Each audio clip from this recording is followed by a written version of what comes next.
think the crowd at the time ignored the fact that Nick agreed with them that the past 9 years had been disappointing. So Nick deserves more credit than he got in that particular moment. But on a more positive note, go on, Andrew.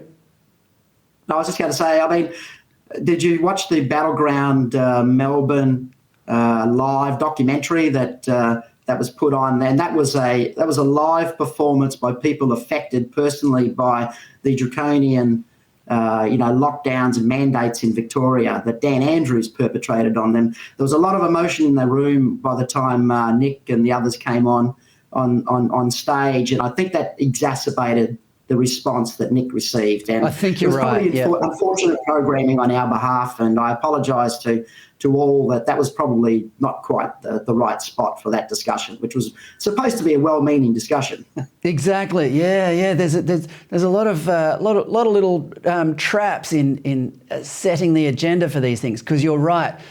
Battleground Melbourne was incredible. That presentation, I mean, the movie itself is intense, but the presentation, seeing those four people live on stage was incredibly moving. And there was some pretty intense feeling in the room at the time. But that brings me to my next question. I mean, this is one of the great things about being on Our Side of Politics, Andrew. What a diverse lineup you had.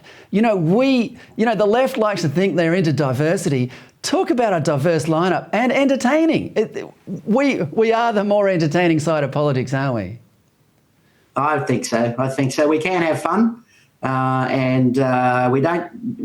There was one session for about 3 minutes where there was a bit of upset and a bit of anger. Right, most of it was just laughter and fun and backslaps and hugs in the end. And so, I mean, I had an absolute ball, and I was stressing about every little moment of it, but I just enjoyed myself thoroughly. And Fred, I saw you there many times, and you looked to have a pretty big, broad smile on your face too. So I think you might have enjoyed it a little bit too.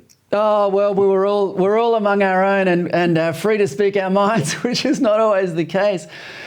Just quickly, why, I know this is a bit of a, maybe a tricky question, but Dominic Perrottet, Conservative conference in his own city, why didn't he turn up?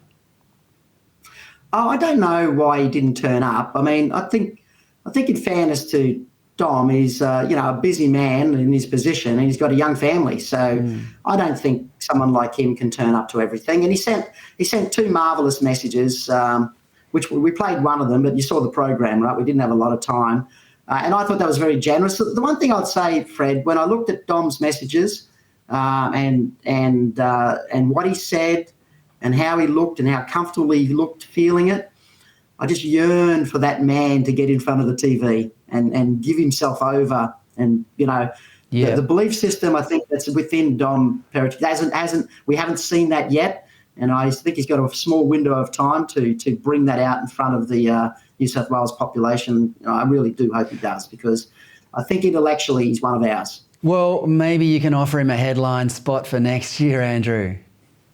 Love to. Yeah. What are the plans for next year? Just quickly before you go, what are the plans for next year? Look, we're working on the program right now. So it'll be moved to August. We expect to get a couple of congressmen to, maybe not both men. We're very likely to announce a female congresswoman as well coming to Australia. It will be in August. We'll set the date very soon. And we're looking at another great international lineup. We're pretty sure who's going to get locked in, but we can't release those names yet. And we're looking for a venue that'll hold 2,000 people, which will be a double.